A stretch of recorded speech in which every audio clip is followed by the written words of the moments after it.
estou recebendo aqui uma dupla que já faz bastante sucesso, inclusive nas redes sociais, e hoje vai conversar com a gente, o José Braz Lopes. Tudo bem, José? Boa tarde. Tudo bem? Prazer te receber aqui. Obrigado, igualmente. E o José Braz Lopes Júnior, que também é educador financeiro. Boa tarde, prazer tê-lo aqui, viu? Obrigado, prazer é meu. Os dois são educadores financeiros, falam sobre isso, e eu quero começar perguntando, vou começar já com uma pergunta pessoal, que é, você se tornou também educador financeiro acompanhando os movimentos que seu pai fazia? Isso contou muito? Ah, com certeza, né? Porque a gente vê, tudo é uma questão de hábito, né? E essa é um ponto, a maior dificuldade das pessoas economizarem é criar o hábito. E quando você vem de uma família que tem esse hábito, obviamente que é mais simples. Eu começo por essa pergunta porque já há muito tempo a gente tem falado sobre educação financeira nas escolas. O quanto, por mais que haja um movimento de educação, as crianças aprendem pelo exemplo.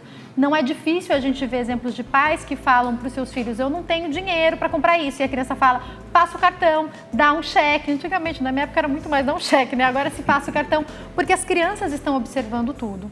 Hoje, quando a gente fala em adultos, a gente fala em reeducação financeira. Mas se a gente conseguir educar as crianças, vamos pensar num futuro ainda melhor para o Brasil, não?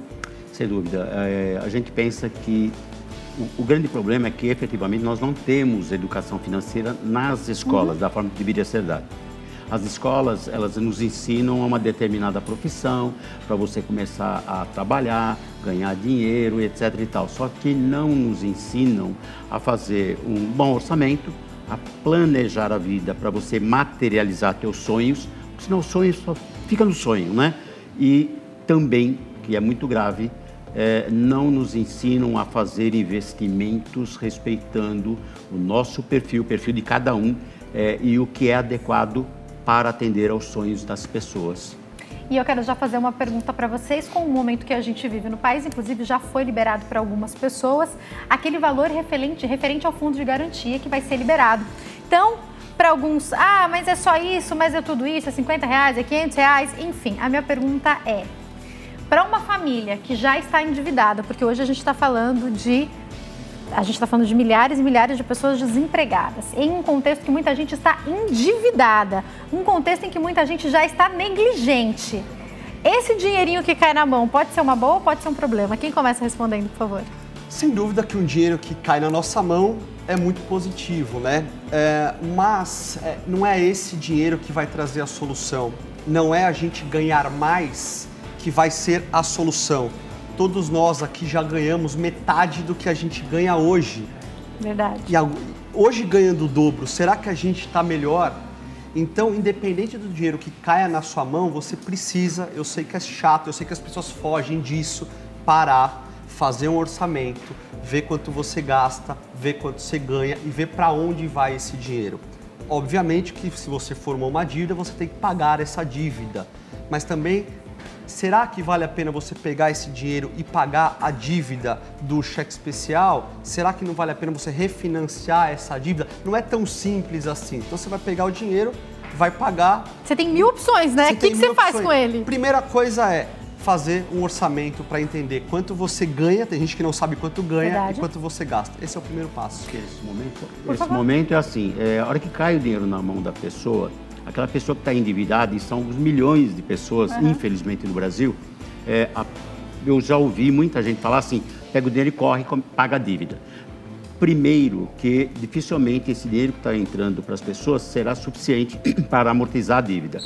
Acho que a primeira ação que ela tem que fazer é pegar o dinheiro, chamar a família e pensar no que ela vai fazer. Primeiro que se ela tem dívidas, provavelmente ela tem dívidas, sei lá, no cartão, na loja, no cheque especial, um monte de coisas, né? Infelizmente, ela tem que ver em termos de prioridade e, principalmente, negociar essa dívida. Tem que pagar, mas tem que negociar em função dos juros que nós vivemos. E escolher como essa dívida vai ser paga, Exatamente. Né? É lógico que a gente vai falar já sobre economizar, mas quando a gente fala em pelo menos 13 milhões de pessoas desempregadas, um levantamento que é feito de maneira anual, então muitos especialistas apontam que talvez 25, 26 milhões de pessoas estejam desempregadas ou foram trabalhar em outra área, estão vivendo do que a gente chama de freelancer ou de bico, né?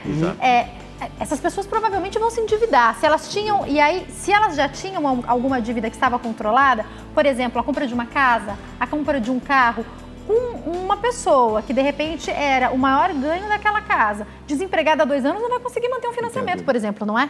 Então, aí, quando esse valor cai, e daqui a pouco também algumas pessoas recebem o valor do imposto de renda, né? Que é devolvido aquele valor retido da fonte, e daqui a pouco tem 13º, é um dinheiro que, se a gente não souber gerir bem, ao invés de aproveitar, a gente pode perder, não é mesmo? Sim, sim. Assim, precisa um momento parar tudo, respira, faz o teu orçamento doméstico. Nós vamos falar muito aqui de economizar ou de salvar dinheiro, porque senão você vai passar a vida inteira recebendo dinheiro e isso não é a solução. A solução é você, já me antecipando, é você viver um passo atrás do que você pode. Normalmente a gente vive sempre um passo na frente do que a gente pode. Exemplo grande. Você pode comprar um carro de 30 mil reais, você compra um de 50. Você pode comprar um apartamento de 300, você compra um de 500. Porque você conta a sua parcela, né? Vai que vai. Um exemplo pequenininho, que aí muita gente faz. Você pode comprar uma calça jeans de 100 reais. Ainda bem que você não falou de sapato. Tá bom. Que sapato ia ser... Nós estamos vacinados. Você compra uma de 200 e aí você fica pagando. Então, assim, se você não mudar estes hábitos, pode surgir do dinheiro. Do pequeno pro grande, né? Pode ser 13º, fundo de garantia, que essa não vai ser a solução. Pra gente começar pelo começo, literalmente, como que eu descubro de fato qual é o orçamento? Porque tem gente, inclusive, que pega ali o valor do cheque especial e agrega ao salário e pensa que ganha aquilo. A pessoa ganha 2, aí ela tem um limite no banco de mais 2 e isso não faz o menor sentido, mas eu tô dando um exemplo do que acontece. Inclusive, o banco liga para te oferecer aumentar esse limite, muitas vezes, que é além do valor que você ganha, que você recebe, e essa pessoa fala que ganha 4, mas na verdade o que ela recebe é 2, né? É por aí que a gente tem que começar, por esse diagnóstico? Olha, a primeira coisa, o primeiro impeditivo que se tem, quando você fala para uma pessoa, você tem que fazer orçamento. Ela, isso é ruim, isso vai me dar dor. Difícil. Isso é chato? Porque é chato, porque ela vai conhecer a realidade dela. Não quero nem saber, né? Exatamente. O segundo ponto é esse, que a pessoa, quando você ganha o X, mais o cheque especial, mais o que sobrou o mês passado, vamos supor que tenha sobrado alguma coisa, não, essa não é a conta. Não é o que sobrou, porque o teu mês tem que acabar 0. Você ganha 3 mil e você está entre gastos e investimentos, tem que dar 3 mil. Não pode dar mais nem menos. Se sobrou alguma coisinha, aumenta o investimento. Para quê? Para que no mês seguinte você volte a trabalhar com os 3 mil que são do seu salário. Então o ideal é que também não sobre. O ideal é que, se sobrar, você sabe exatamente aonde você vai investir esse valor que Exatamente. Sobrou. Porque se sobrar, né? E a palavra sobra não é legal porque nos remete a coisa ruim, né? Sobrou comida, sobrou isso, vai estragar, não é verdade? Então você tem que pegar, entre aspas, esta sobra, transformar em investimento, porque é dessa forma que, inclusive, você vai trabalhar com uma coisa que nós estamos falando em outras palavras aqui, com comportamento. Na medida que você muda o seu comportamento e cria o hábito de fazer orçamento, ver a tua situação real e, principalmente, onde você pode agir, porque certamente existem desperdício no seu orçamento, no seu dia a dia, que você pode, e a gente vai falar isso daqui a pouquinho, você pode mudar sem perder 1 milímetro da qualidade de vida, porque também não tem sentido perder qualidade de vida. Entendeu? Então é identificar. Como saber fazer isso, né? O básico do orçamento é identificar qual a tua situação. Estou devendo, estou 0 a 0, ganho gasto ou estou com superávit, né? 2, identificar onde são suas despesas. Isso é fundamental para que a gente possa trabalhar nessas despesas, sem perder qualidade de vida, e transformar o que nós chamamos de gastos tolos em investimentos. No começo eu vou ter que anotar tudo? Como é que começa isso? Tem que anotar. Eu acho que o ideal é assim, mas já que é chato fazer o orçamento, a gente brinca dizendo o seguinte: tudo que você sai de casa, coloquei gasolina, pede o ticket, comi um pão de queijo, pede o ticket, vai pegando. Fica mais fácil do que anotar na hora. Tudo, exatamente. Né? Aí você pega aquilo lá e chega em casa e joga numa gaveta, numa caixa de sapato, faz o que você quiser. Legal. Fez isso uma vez por semana, supostamente no domingo, você pega aquilo, separa entretenimento, gasto pessoal. E se várias pessoas moram, então o casal faz isso, se o filho o pai dá dinheiro para o filho comprar as coisas, o filho também faz, coloca tudo no lugar, vai colocando todas essas notinhas, E aí setoriza isso, ou seja, isso aqui é entretenimento, isso aqui é gasto pessoal, isso aqui é mercado, enfim. Vai lá, lança numa planilha simples, um papel. Para fazer isso, você vai gastar 10 minutos, né? E se você acha que começa chato, faz o seguinte, pega um copo de Guaraná, um amendoim, para você fazer aquilo com prazer e não como eu tô me punindo. Pode ser um chocolate? Pode ser um chocolate. Pode. Interessante assim, um sorvete. Os ricos não fazem orçamento doméstico. Porque eles já sabem onde eles gastam e quanto eles ganham. Então, quando a gente fala sobre isso, por 3 meses. Exatamente. No 4º mês, depois que a pessoa já aprendeu, não pensa que vai ter que fazer isso pela vida inteira, né? Você vai ter que aprender isso, né? E depois que aprendeu... E essa é mais ou menos uma média legal por 3 meses. No 4º mês, você não precisa mais fazer. Você encontrou o equilíbrio. Eu vou pensar nos gastos grandes. Eu acho que são boa parte dos gastos em que o brasileiro mais deposita dinheiro de fato, que são casa e carro, e que eu percebo também fazer parte da nossa cultura. Quase todo mundo tem o sonho de ter a casa própria, de ter um carro quitado, e boa parte dos brasileiros precisa de financiamento para isso. Vários especialistas vêm levantando e trazendo até algumas contas que fazem a gente pensar, será que compensa mesmo comprar o carro? Será que não é melhor morar de aluguel do que comprar a casa? E aí, gente? Bom, a gente mora de aluguel. Conta mais! Então é um exemplo real, porque primeiro que assim, isso é muito importante falar, o apartamento, o carro, não é só matemática. Envolve outras questões também. Até como sentimentos, total, sentimental. Você entra num apartamento decorado na planta e tem vontade de levar 2. Aí a hora que você compra, ele vem sem piso, né? Exato. Então, assim, falando só de números, né, que é a nossa área aqui, não faz o menor sentido. O apartamento que eu moro, ele vale mais ou menos 600 mil reais. Esses 600 mil reais, ao invés de eu comprar esse apartamento e imobilizar o dinheiro, eu deixo ele aplicado num negócio chamado fundo imobiliário, que é imóvel da mesma forma, e eu recebo todos os meses em torno de 4 mil reais por mês. O que é esse fundo imobiliário? É você investir em imóvel através da Bolsa de Valores.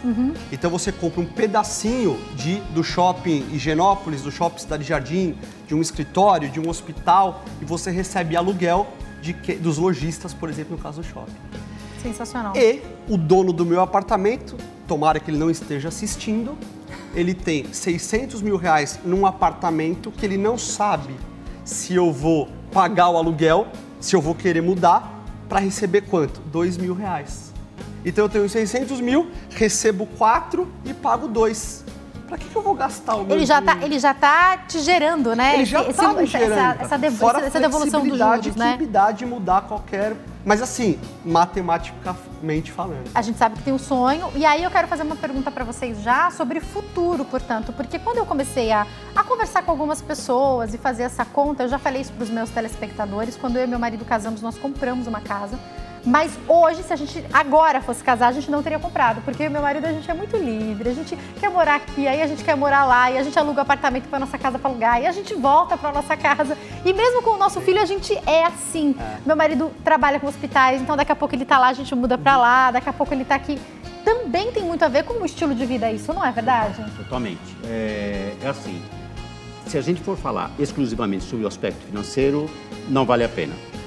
Nem ter a casa própria e muito menos você ter uma casa de campo, uma casa de, sei lá, de veraneio. Foi esse tempo, né? Não tem a menor chance disso. Infelizmente, está enraizado em muitos brasileiros. O sonho é a casa própria e o apartamento na praia, né? Exatamente. Ou no campo, não é verdade? Exatamente. Só que assim, o que a pessoa pensa? Eu trabalhei, consegui comprar minha casa, mesmo que foi financiado, aí comprei um apartamento na praia, eu tô meu sonho. Só que o que ela está arrumando para si? Uma algema de ouro. Porque para ela sustentar aquilo, ela tem que passar a vida toda trabalhando. E ela não tem, na verdade, na nossa opinião, a coisa mais importante do mundo, chamada tempo. Ou seja, ela tem tempo, só que não sabe usar. Então ela não fica com a família dela, porque ela tem que trabalhar 10 horas por dia, ela vê o filho nascer, daqui a pouco o filho fala, pai, vou casar, né? Mãe, vou casar. E você fala, nossa, mas você é uma criança ainda. Você não conviveu, você perdeu fases da vida que você não retoma mais.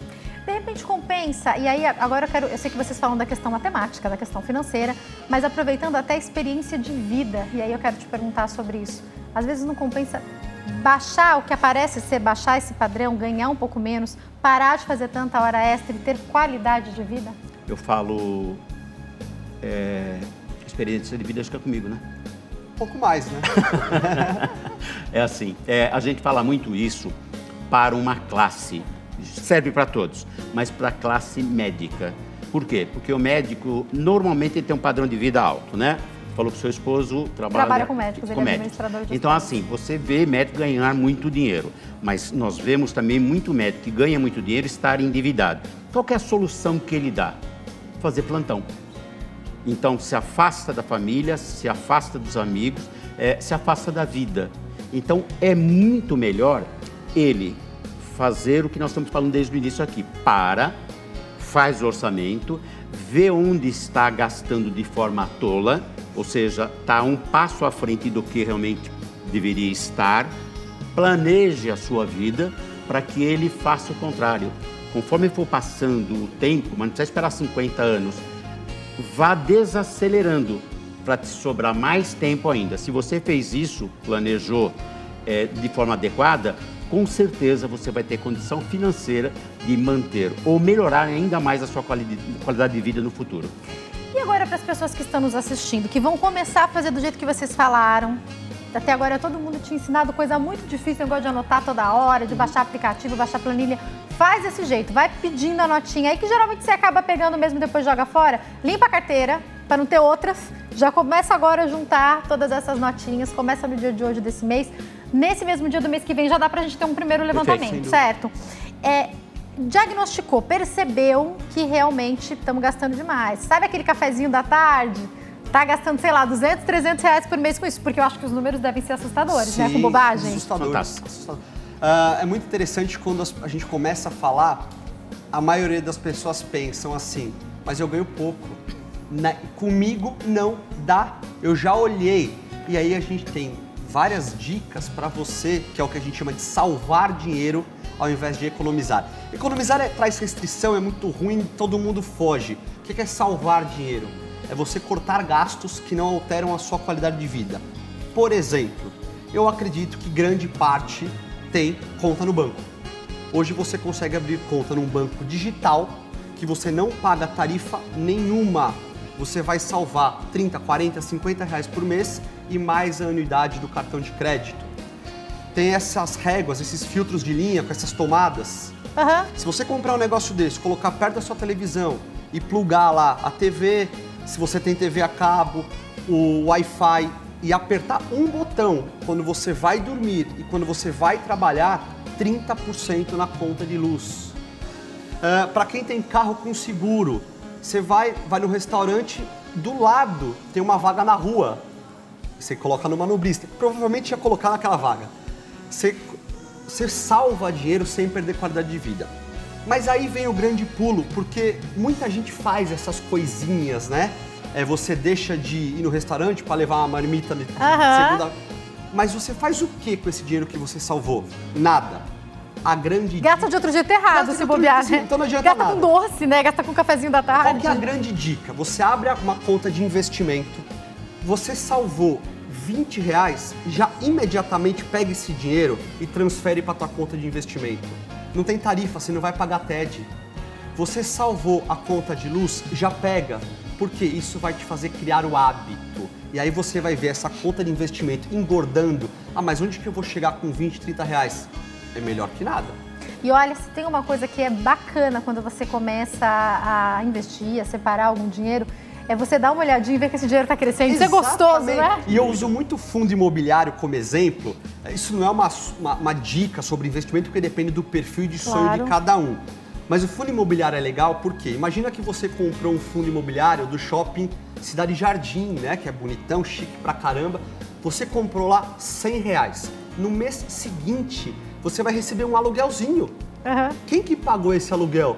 As lojas que estão lá. Aí você vai andar no Shopping Cidade Jardim, Isso você pode até pensar, meu. talvez eu não tenha dinheiro para comprar muita coisa aqui, mas isso aqui é meu, um pouco meu, né? E você, é muito bacana, você, por menor que seja, não fiz nada e pingou um dinheiro na minha conta. Quando a gente fala, vamos passar então para esse momento em que eu consegui descobrir o que está acontecendo de errado. Como você falou no começo, eu vou já perceber, vou perceber que dívida eu já devo pagar, o que eu vou renegociar. E eu acho que em alguns casos, a gente pode até marcar um dia para falar sobre isso. Vale a pena trocar uma dívida por outra, não vale? Em alguns casos, de repente você pegar um montante. Mas isso tem que ser bem visto, né? Porque às vezes você vai conversar com o gerente do banco que ele te oferece não melhor, né? Não dá para você pedir conselho para alguém que é profissional, que é competente, mas que já representa uma empresa. Ele ganha dinheiro se o banco ganha. Né? Então é bom procurar um consultor se a pessoa está muito enrolada, né? Educação financeira. Você não precisa simplesmente confiar no que nós estamos falando. Você precisa aprender para não depender de ninguém. E é isso que pouca gente faz. E aí, vamos imaginar que essa pessoa está pensando. Mas, mesmo fazendo tudo isso, a sobra do que tem aqui na minha casa é pouca. Vamos imaginar que de algumas famílias que estão nos assistindo aí, essa sobra é R$300 por mês, tá? A pessoa ganha 3 mil... sobra R$300, paga todas as contas, paga todas as dívidas bonitinho, sobra R$300 ali. Ela colocou ali que uma vez por semana ela vai sair para comer fora. Vamos pensar um pouco em algumas coisas que dá para as famílias fazerem. Não é para sobrar esses R$300? Como que eu escolho? O que eu vou fazer com ele? Ou até para quem já hoje vai receber esse valor do fundo de garantia e essa pessoa não está endividada e ela fala, olha, vai cair esse dinheiro. Uma mulher talvez pode pensar, já sei que sapato eu quero comprar. Um homem pode pensar, eu já sei que eletrônico eu quero comprar. Mas compra e aí? De R$300 pelo menos, né? Não é verdade, vai comprar de 500, né? Mas o que eu faço com esse dinheiro que está sobrando? Primeiro vamos quebrar um tabu. Muita gente acha que para fazer investimento você precisa de muito dinheiro. Na verdade, você precisa partir de R$40, R$50. Menos do que você precisa para abrir uma conta na caderneta de poupança, que é um horror. Que é um rendimento mínimo, Esse é péssimo. Investir em poupança,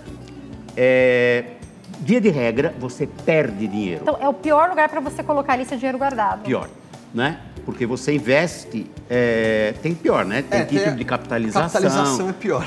Mas assim, em termos de aplicação, você aplica na poupança, só que as pessoas não sabem que tem que descontar a inflação.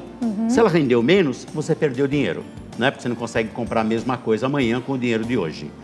Então, assim, tem investimentos mais seguros do que a poupança que você investe menos do que ela. A poupança é 100, tem título do Tesouro que é R$50.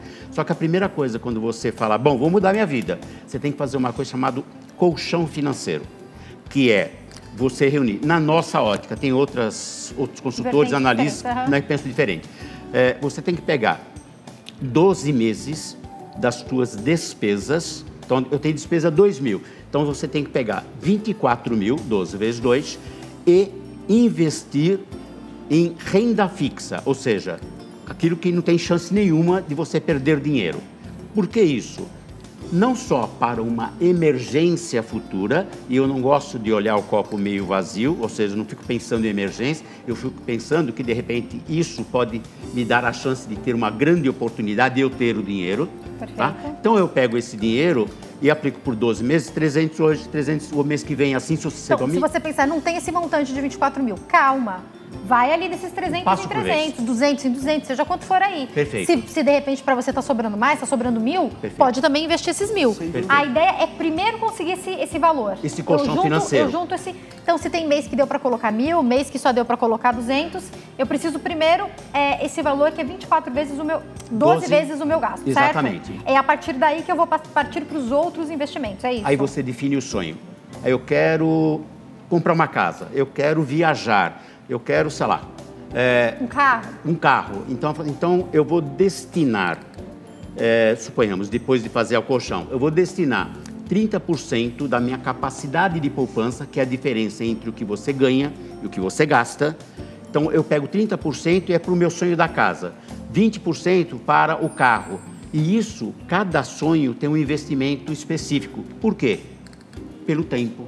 casa, eu vou comprar daqui 5 anos, eu não vou investir para resgatar amanhã, eu vou investir para... Posso deixar em alguma coisa Isso, que tem renda um mais rendimento sem maior. poder mexer. Perfeito. Agora, viagem eu quero fazer ano que vem, então não dá para colocar numa coisa, numa aplicação de 5, 6 anos. Perfeito. Agora, tem várias perguntas chegando aqui para nós e uma delas é interessante, que é da Ângela de São Paulo, e ela quer saber se aplicações na Bolsa de Valores como essa do fundo imobiliário, é importante também pagar o imposto. Como é que funciona isso dessa renda? Por exemplo, Bolsa de Valores e fundo imobiliário que a gente citou. Fundo imobiliário você compra imóvel e você recebe aluguel destes imóveis. O aluguel que você recebe não paga imposto de renda. Essa é outra grande razão, porque eu acho que não faz sentido você, por exemplo, comprar um imóvel e alugar para investir. Não paga imposto de renda. Você vai pagar o imposto quando você vender estes imóveis através da Bolsa de Valores. Então, se você quiser vender essas ações, são ações? São cotas. Como se fossem ações. São cotas. O nome é cotas, como se fossem ações. Apliquei 10 mil reais, por exemplo, recebo aluguel todos os meses, não paga imposto. Esses 10 mil valorizou para 12 mil, você paga 20% sobre o lucro. Perfeito. No mercado de ações, você paga 15% sobre o lucro.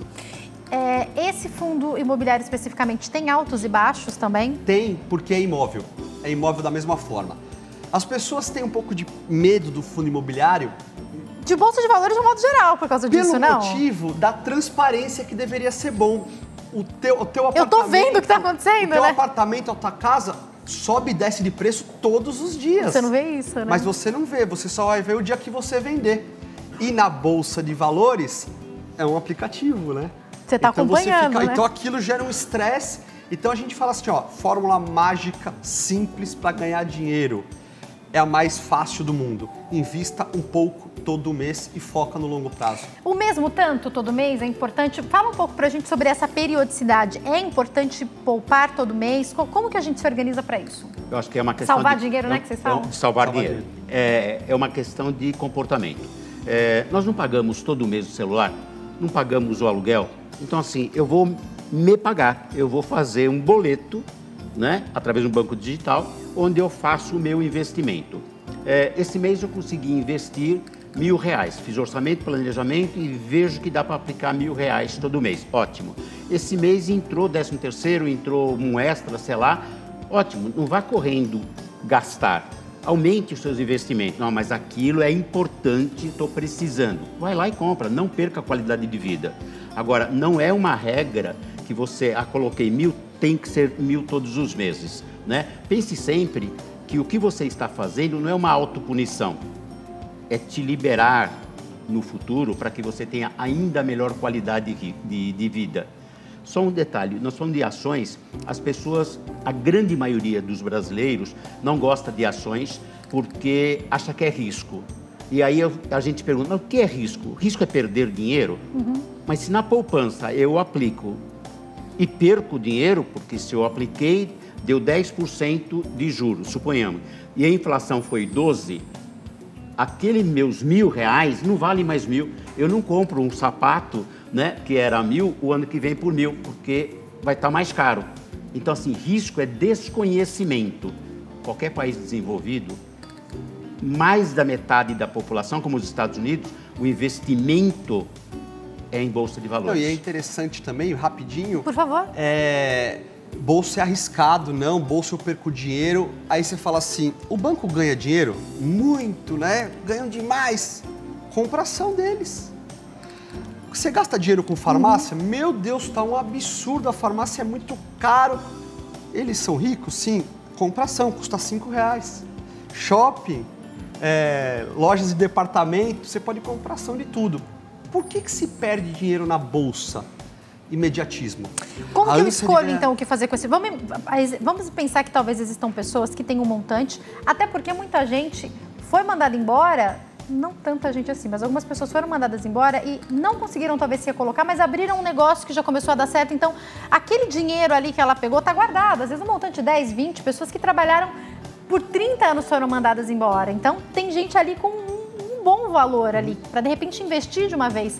É diferente a escolha se eu vou investir 20, 30, 40 mil reais de uma vez, se eu vendi uma casa e quero investir os 500 mil de uma casa, ou se eu vou poupar 300 reais por mês, é diferente essa escolha? Sem dúvida, sem dúvida. É bem personalizado. Depende do teu objetivo, depende do teu sonho. Se você tem 500 mil reais para investir na bolsa, você jamais pode investir os 500 mil reais de uma única vez. Você pode comprar a ação de um banco e a gente sabe que o banco sempre ganha dinheiro.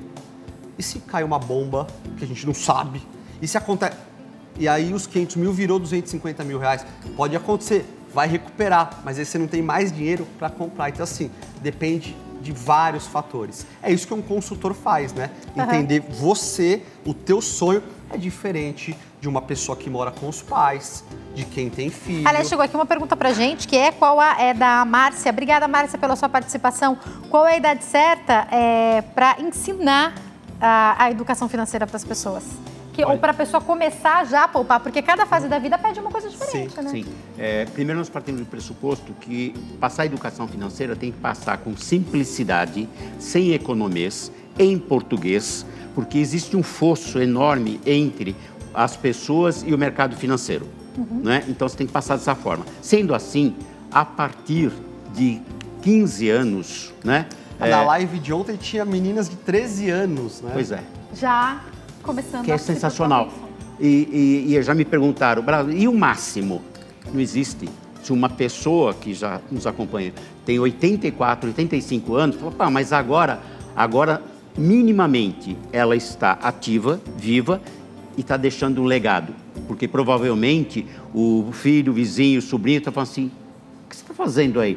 Eu estou falando de educação financeira, serviu de exemplo. É assim que a gente vai mudando aos poucos o país. Quem sabe, não pode ainda fazer muitas viagens, sem muitos dúvida, passeios, não é? Claro. E aí, estão chegando aqui algumas perguntas para nós. Você falou e me fez pensar que algumas pessoas falam que são mais conservadoras ou menos conservadoras. Essa escolha é personalizada, então talvez para quem tenha muito dinheiro, acabou de vender um imóvel, está com um valor maior e está pensando em investir, é importante uma ajuda, porque você falou algo que é verdade. A primeira coisa que a gente pensaria, eu e muitos dos nossos telespectadores, apesar de agora estudar e saber que essa já não é a melhor opção, vou guardar um dinheiro para o meu filho, por exemplo, é uma coisa certa, vou pôr na poupança porque lá não tem erro. Sim. Essa história já mudou, né? A gente já aprendeu que não necessariamente. Já mudou. O que as pessoas não sabem, a criança não tem educação financeira, mas os pais não têm. Então quem é que vai ensinar? É um problema, né? A poupança nunca foi bom, né? Existe um negócio chamado Tesouro Direto, que é mais seguro do que a caderneta de poupança e que rende muito mais. Eu tenho que encerrar, mas a minha pergunta peraí, desculpa te cortar, mas pergunta, dá para todo mundo economizar? Acho que essa é a pergunta X do nosso bate-papo. Dá. Economizar, não. Salvar dinheiro. Salvar dinheiro. Dá, porque se você tem conta no banco, você pode salvar pelo menos 50 reais por mês. Começa daí. Conta de luz, eu acho que todo mundo paga. Então, assim, dá para qualquer pessoa salvar. Vou finalizar com alguns comentários dos nossos telespectadores explicando por que não conseguem poupar, economizar, salvar dinheiro. O Guilherme disse que ele quer comprar tudo de uma vez. A Cris disse que é porque sempre que alguém precisa, ela empresta. Alguns hábitos vão precisar ser mudados, né? Para tudo dar certo. Sem dúvida. Mudança de comportamento. O problema das pessoas não está no bolso, está no cérebro. É o comportamento que os leva a ficar endividados, né? E alguns eternamente. Se você mudar um pouquinho e o X mas eu vou conseguir salvar 50 reais, isso é pouco, não é? É assim, vai juntando. Mas vou chegar em quanto? Mas veja bem, você não vai chegar lá, você não vai estar vivo, não é essa a ideia? A diferença você quer chegar com dinheiro ou sem dinheiro? Faça o mínimo esforço. Para poder chegar bem, não é verdade? Vamos mostrar o resultado da nossa enquete? Não sei não, mostra esse resultado aí. Não sei se todo mundo falou a verdade verdadeira. 53% disseram que não. Eu achei que esse número aí fosse ser maior. Porque a verdade verdadeira é que os nossos telespectadores são muito aplicados, né? Gostei. Convido vocês para voltarem. Foi um prazer recebê-los aqui. Para quem quiser entrar em contato, tem o Instagram, @BolsoForte, e o Facebook Bolso Forte. Tem também o canal no YouTube para você acompanhar Bolso Forte, certo? Isso aí, obrigada, Júnior. Obrigada, foi um prazer recebê-los aqui, viu?